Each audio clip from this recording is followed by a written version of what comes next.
The night was silent. Thousands of enemy soldiers slept across the valley like a dark ocean of shadows. Their campfires flickered across the hills, stretching as far as the eye could see. They were the Midianites, a terrifying army that had crushed Israel again and again. Their numbers were overwhelming, their power unstoppable. Against them stood a man named Gideon. But Gideon did not command a massive army. He did not have thousands of chariots. He did not even have hundreds of trained warriors. Instead, he had only 300 men. 300. Across the valley stood tens of thousands. Any general would call this madness. Any soldier would call it suicide. Yet Gideon was not following a battle plan. He was following a command from God. Earlier that day, Gideon had gathered 32,000 warriors from Israel, ready to fight the invading Midianite army. But God said something shocking. Your army is too large. Too large? Facing a vast enemy force, Gideon expected reinforcements, not reductions. Yet God commanded him to send thousands home. First 22,000 soldiers left, then thousands more, until only 300 remained. 300 men against an army that covered the valley like locusts. No swords raised, no battle charge. Instead, each man carried something strange for a battlefield. A trumpet, a torch, and a clay jar. As darkness fell, Gideon divided the men into 3 groups and led them quietly up the hills surrounding the Midianite camp. Below them, the enemy army slept peacefully, unaware of what was coming. Then Gideon raised his trumpet and whispered 3 words that would change everything. When I blow the trumpet, you do the same. What happened next would become one of the most unbelievable victories ever recorded in the Bible. 300 men against an army, and before the night was over, the valley would erupt in chaos, and the impossible would happen. Years before that strange night battle, Israel was living in fear. Every harvest season, the powerful Midianite armies would invade the land like a storm. They came with countless warriors, camels, and weapons, sweeping across the fields and villages. They destroyed crops. They stole livestock. They left nothing behind. The people of Israel were terrified. Many families hid in caves in the mountains. Others abandoned their homes, hoping simply to survive. For 7 long years, the land suffered under Midianite oppression. Among those living in fear was a young man named Gideon. One day Gideon was secretly threshing wheat inside a winepress, hiding from the Midianites so they would not steal his food. The work was exhausting and humiliating. A winepress was meant for crushing grapes, not preparing grain. But Gideon had no choice. He was trying to survive. Then something unexpected happened. A stranger appeared beneath an oak tree nearby. But this was no ordinary visitor. It was the angel of the Lord. The messenger looked at Gideon and spoke words that sounded almost unbelievable. The Lord is with you, mighty warrior. Gideon stopped working. Mighty warrior? The words made no sense. Gideon looked around as if the angel must be speaking to someone else. Finally, he answered with confusion and frustration. If the Lord is with us, why has all this happened to us? Where are the miracles our ancestors told us about? Now the Lord has abandoned us and given us into the hands of Midian. The angel listened patiently. Then came the command that would change Gideon's life forever. Go in the strength you have and save Israel from Midian. Am I not sending you? Gideon's heart raced. Save Israel? He felt completely unqualified. My clan is the weakest in the tribe of Manasseh, Gideon replied, and I am the least in my family. But the angel answered with a promise. I will be with you. And with those words, Gideon realized something incredible. He had not been chosen because he was the strongest. He had not been chosen because he was fearless. He had been chosen because God was going to fight the battle. Still unsure, Gideon asked for a sign. He prepared an offering of meat and bread and placed it on a rock before the angel. The messenger touched the offering with the tip of his staff. Instantly, fire burst from the rock and consumed the food. Then the angel vanished. Gideon fell to his knees, trembling. The message was clear. God had truly called him. But Gideon had no idea yet how strange this mission would become. Because the army he would lead would soon shrink to almost nothing. And the battle plan would be unlike anything any soldier had ever seen. After the encounter with the angel of the Lord, Gideon knew one thing for certain. Israel could not continue living in fear. The Midianite armies had oppressed the land for years, and now it was time to stand and fight. So Gideon sent messengers throughout the tribes of Israel, calling men to join him in battle. And the response was incredible. From villages and towns across the land, warriors began to arrive.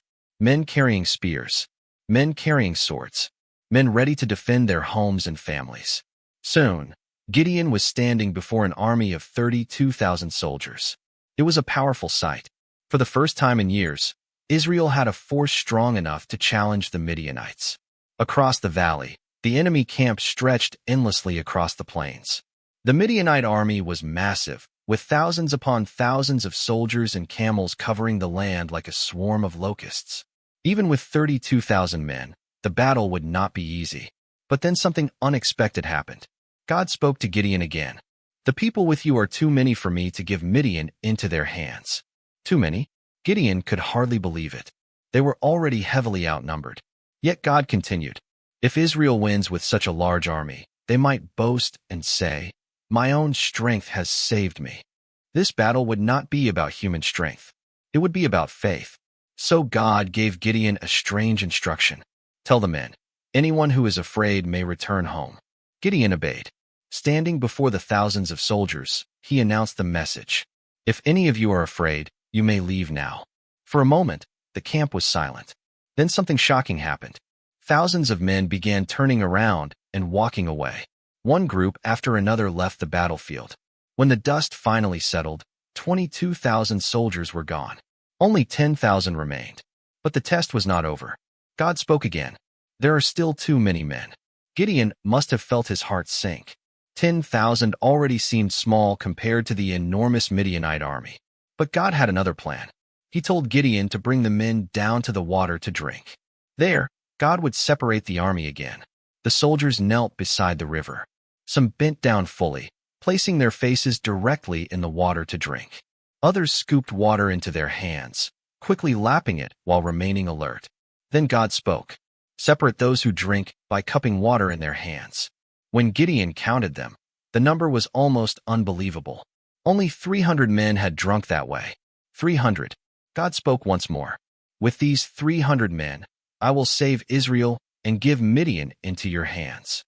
Gideon looked across the valley toward the massive Midianite army. Then he looked at the small group of warriors standing beside him.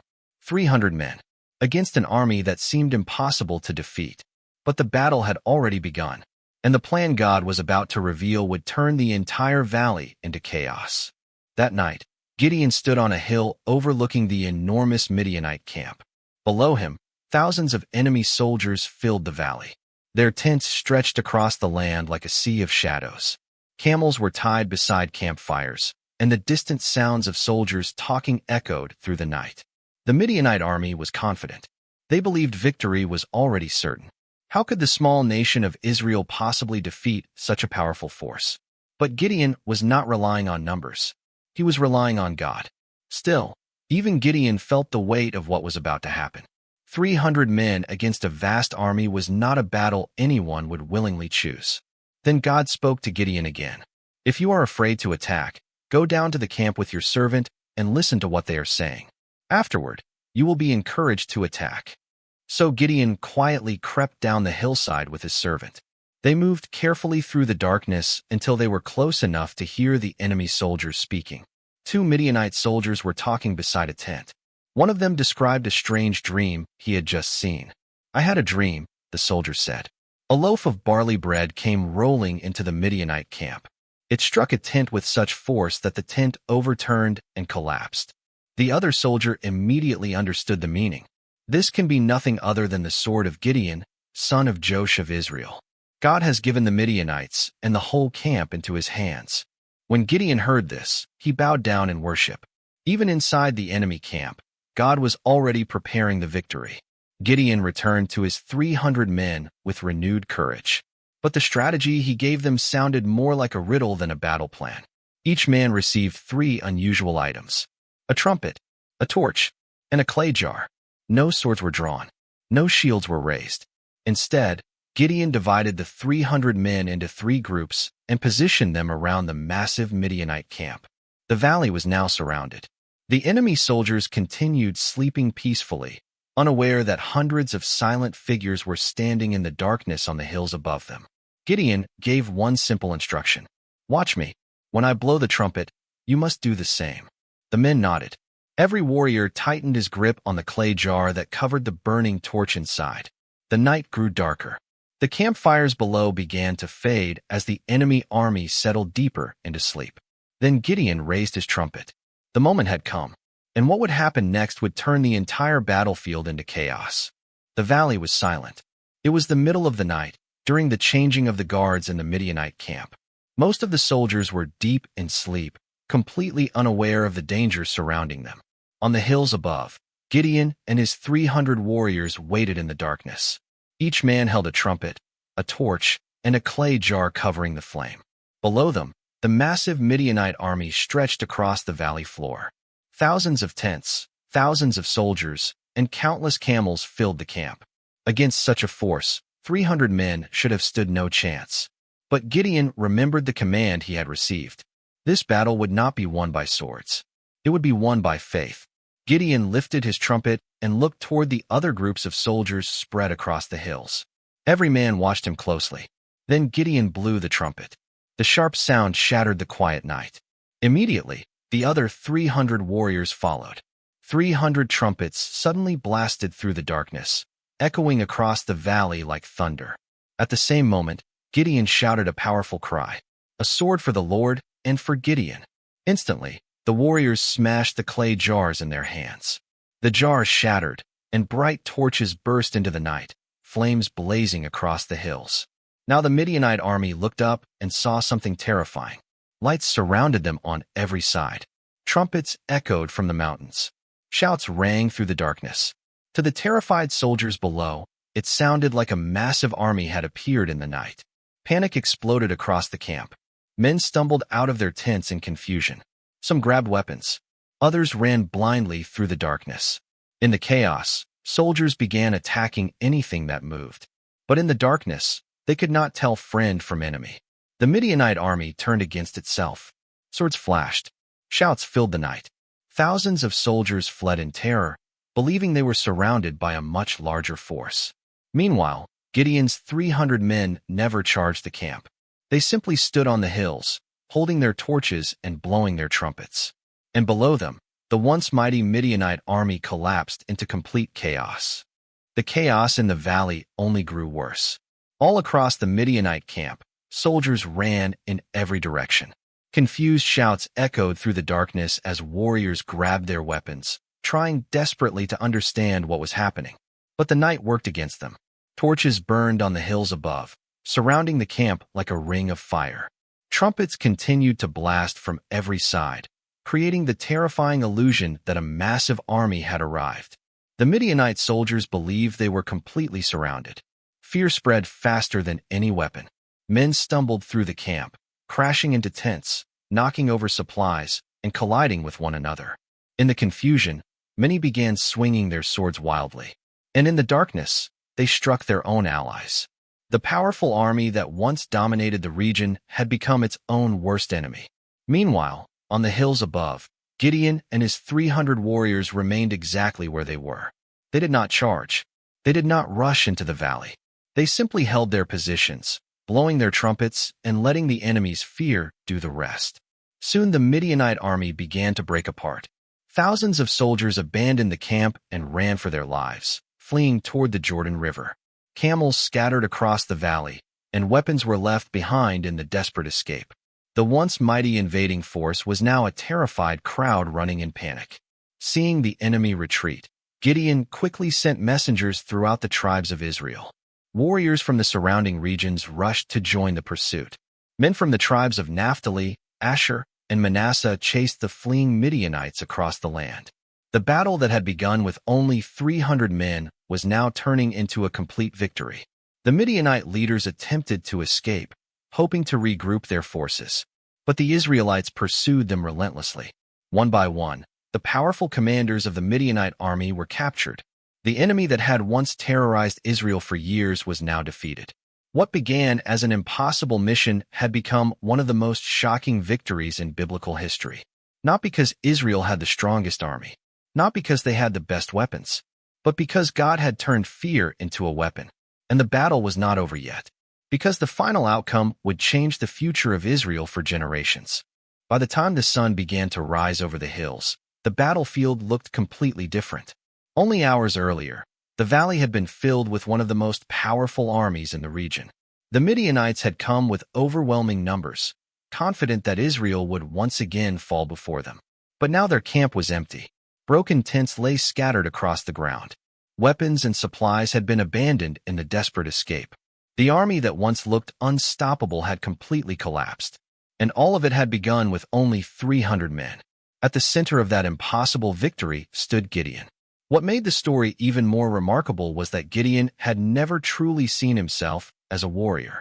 When God first called him, he believed he was the weakest man from the weakest family. He had doubted. He had questioned. He had even asked for signs to be sure of what God was asking him to do.